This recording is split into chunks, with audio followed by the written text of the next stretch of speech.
For half a century, higher education has been provided for young men and women at what is now Ball State University. In that time, dramatic changes have taken place throughout the world, both social and technological. These changes have placed new demands on education. We are attempting to meet these demands with exciting new academic and related programs. But it is also important to maintain and preserve many of the high ideals that were present even in the earliest days of the university.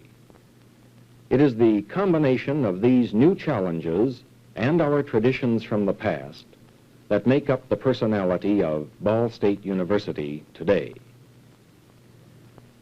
We are often asked to explain how Ball State University influences a student. How does it encourage him to provide the leadership so desperately needed? How does it enable him to gain the diversified background he will need as a leader in the space age? I hope that this motion picture, produced as a public service, will help answer these important and sometimes overwhelming questions.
Starting college. It can be a lonely feeling, and at 18, Vicki is suddenly on her own. In the past, she's looked to Mom and Dad for all the answers to her problems, but right now they're going to be miles away, and she's expected to make her own decisions, and she knows that. She's prepared herself for it, but seeing her parents drive away accents the apprehensions that have been remote and unreal until right now. But her new independence, even this loneliness, is the first of many broadening influences that will enrich her life in her wonderful college days ahead.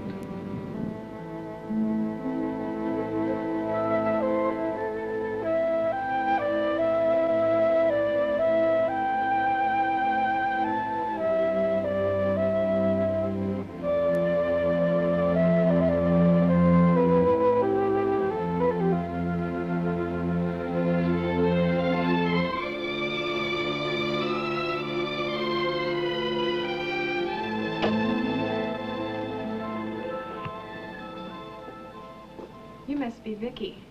Are you Barbara? Barb, yeah. Let me get my suitcase off your bed. Oh, that's all right.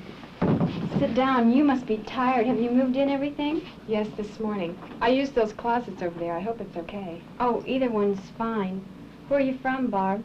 I'm from Alexandria. Where are you from? Milford. What are you studying? Well, I plan to go into nursing if I can get in. What about you? I'm in education. Oh, you plan to be a teacher? I'd like to. Barb, are you scared? I'm scared to death. Oh, me too. Hi, girls. Hi. I'm Jeannie, your student staff, And I wanted to stop to remind you about the house meeting tonight after the freshman convo. It'll be downstairs in the lounge about 9:30. Okay? Okay. Say, where can we get a Coke? Well, gee, the Tally would be a good place. Just follow the crowd. It's over in the Student Center downstairs. Bye-bye. Let's go. Okay. There are times when an ordinary occurrence becomes a momentous occasion. Your roommate unexpectedly runs into a friend from home, and you are no longer in a strange land.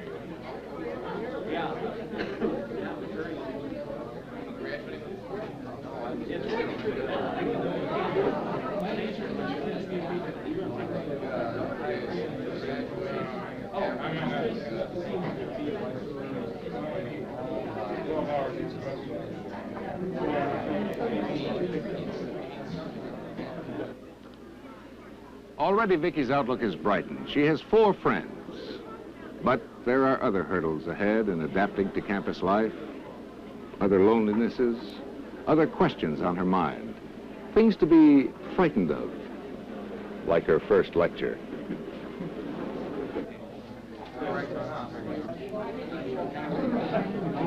Will she be able to learn a foreign language at the speed expected of her in college? Will she be able to understand a college professor? Or will she just sit there, lost, without even knowing what to write in her notebook?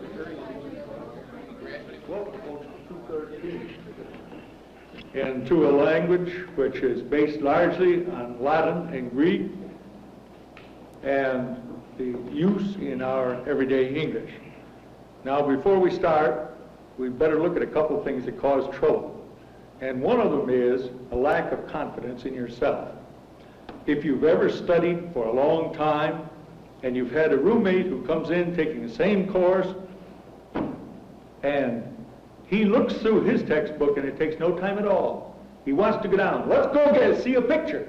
So in order not to appear stupid, you go along with him. But the next day, when the quiz comes off, you find that you get a D and your roommate has an A. And you say, look, I'm Joe. My father and mother are wasting money. I should never have come to college. I can't do it. I'm going to pack and go home. This isn't the problem at all. Just like 2 fellows who go out for the football team. And one of them is a big fellow, 6'7". He weighs 302 pounds. He's built like iron. He's worked all his life in the steel mills in Pennsylvania. You hit him. Ha! He says, come on, fellas, let's play now.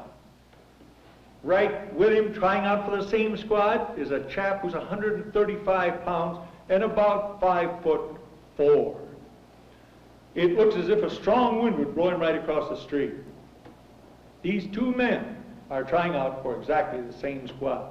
Which one is going to have an easier time on it? But it doesn't mean that the man who has the easy time is the one who's going to do the best job.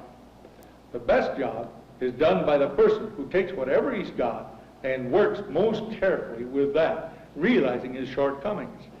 And now, if you will turn to page 54 in your textbooks, we can see an illustration of this right with the work that we're doing. Fears of the unknown fade into the background as the new student is swept into the fast and often rigorous routine of college life. Concern for the future is concentrated upon learning.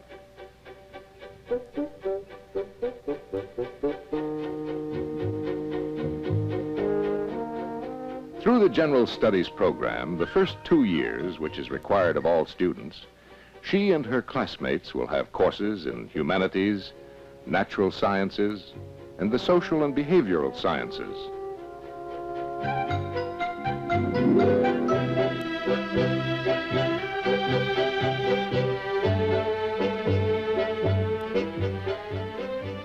General education is their preparation for more specialized programs ahead. All of the resources of the university are at their command as they progress toward more specific fields of study.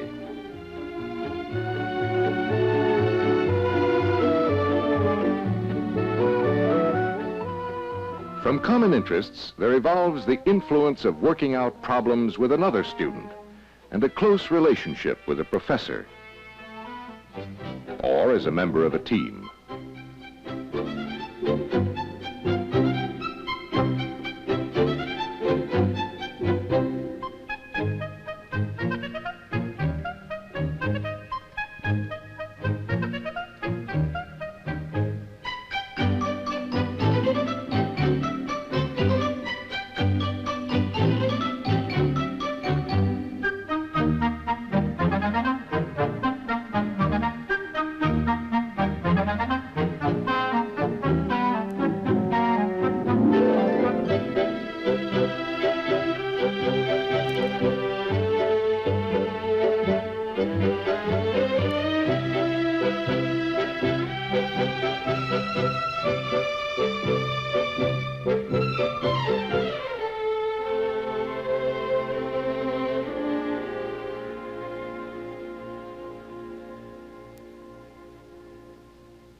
One of the very interesting things about learning how to work with children is recognition that every society has for itself a set of goals.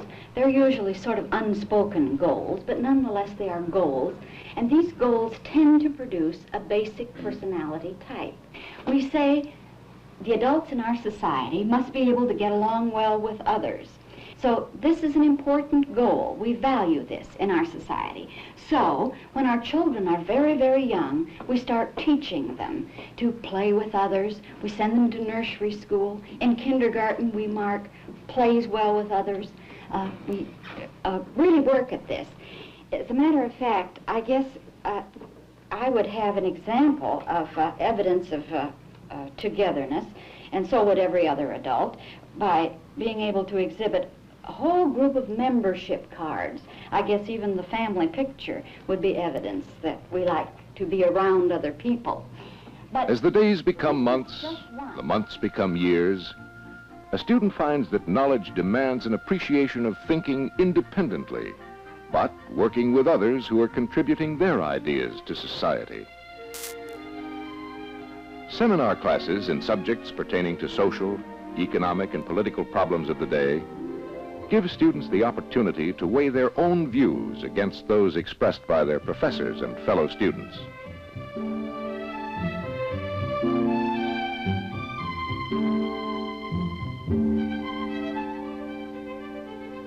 In advanced classes, like student teaching, the ability to transfer the skills of learning to others is put to a practical test.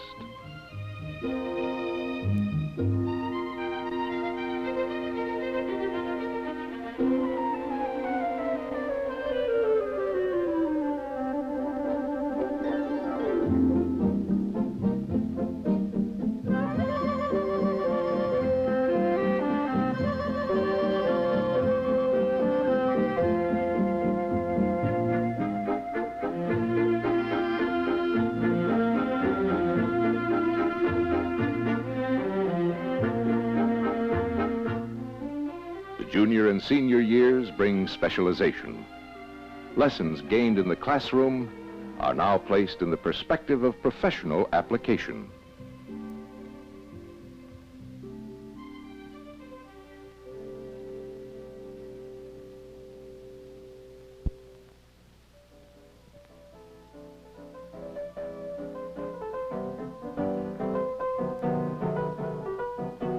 But throughout college life, there's a need to blend the academic with the social.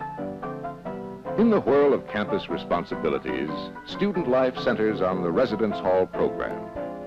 Here, the pace slows a bit. It is home. Yet only a fine line often divides the informal and the formal aspects of education.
To a student of music, homecoming may bring the opportunity to release steam built up in the confinement of a rehearsal room. To any student, it's a change of pace.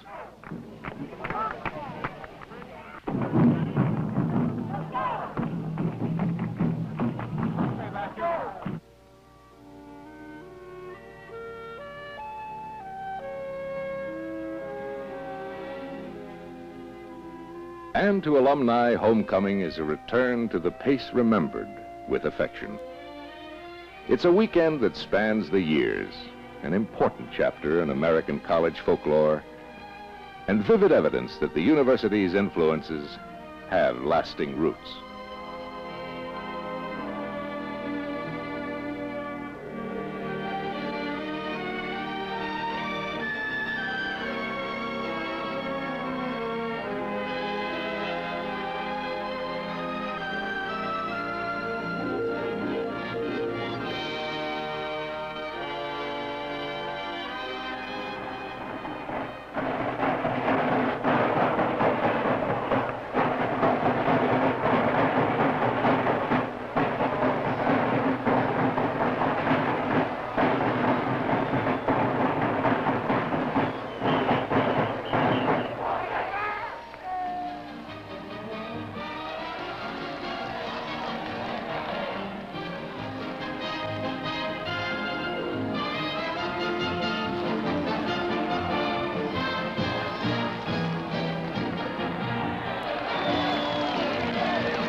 The game is over. And now it's time to walk down familiar streets, visit familiar landmarks, and dissolve once again into the campus scene. The buildings are older, the trees a little taller, but the students have eternal youth.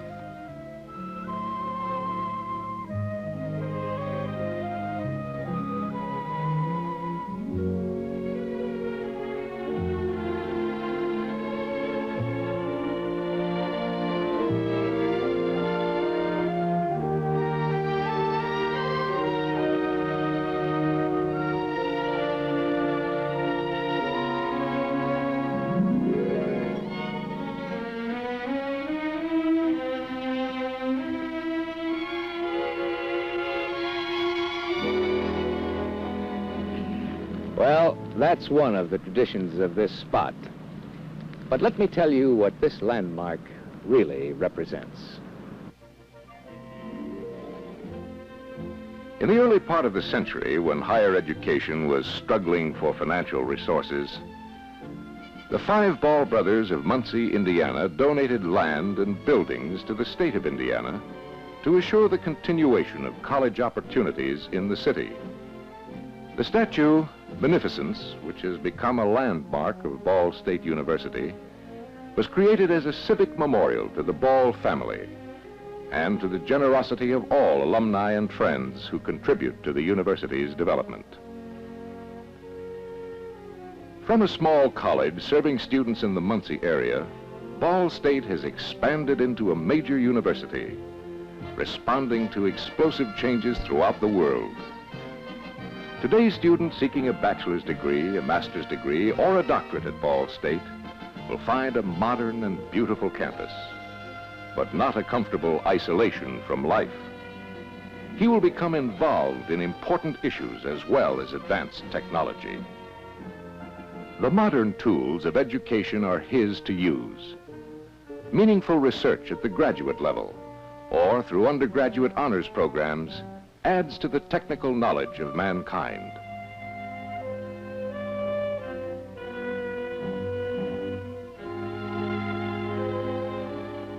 The discipline of intensive study toward advanced degrees prepares the graduate student for the professional role he will fill in the years ahead.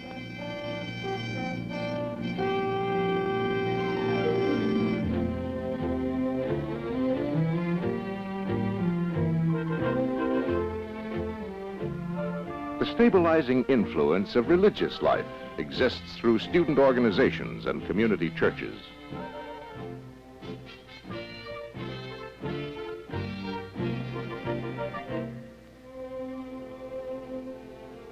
Cultural offerings become an integral part of his education. By tradition, Ball State has provided a cultural link for the community by bringing world-renowned performing artists, lecturers, opera, ballet, and art exhibits to the campus to be shared with students and the community alike. Some traditions can be lighthearted. Now, every student at Ball State knows the importance of a small statue called Frog Baby. Rubbing the nose of the little cherub brings good luck when you're faced with a crucial personal decision or the critical examination of a project in your major field. With all its complexities and with all its space-age methods of learning, higher education continues to find its major focus on the personal relationship between a student and his professor. It is the professor who makes the lasting impact. But the student must find his own answers, create his own ideals. His education is a search for undiscovered frontiers through exchange of ideas with his professors, with guest lecturers, and with other students. Horizons that extended first to a roommate, then to a few friends, and to instructors, move beyond the borders of his own country through association with students from other lands.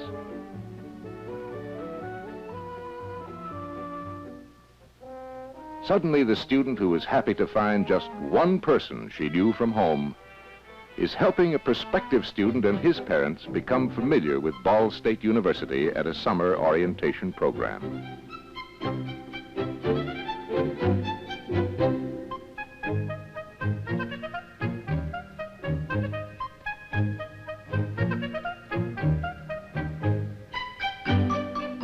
She and her friends are campus leaders, playing active roles in decision-making.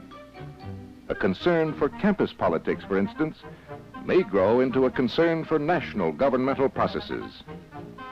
So in summary, the Men's Residence Hall Constitution will be finished for next week's meeting. At that time, one representative from each residence hall will be appointed by that hall's governor to represent the hall on the coordinating body. After that time, we will serve as a coordinating body to aid each hall in their cultural and recreational program development. Do any of the senators have any questions in regards to Senator LaFollette's report? In some extracurricular areas, Ball State students have expanded the reputation of the university widely, like the band or the university singers.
There are many interests, many friendships, many paths ahead.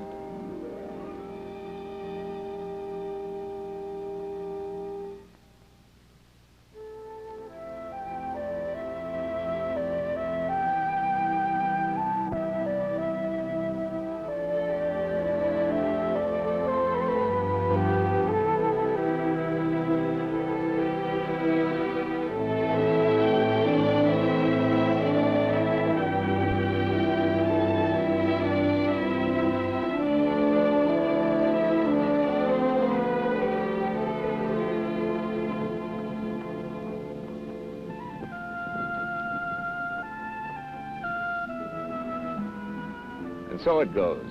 The educational cycle continues. There are new goals, new friends, new ideas, new horizons, each seemingly more important than the last.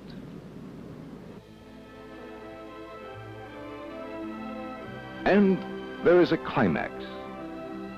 The day when the elements of education fit together into a college degree. But even graduation, the day that seemed only yesterday to be an eternity away, suddenly becomes another beginning. If the university has accomplished its task, there will be no ending.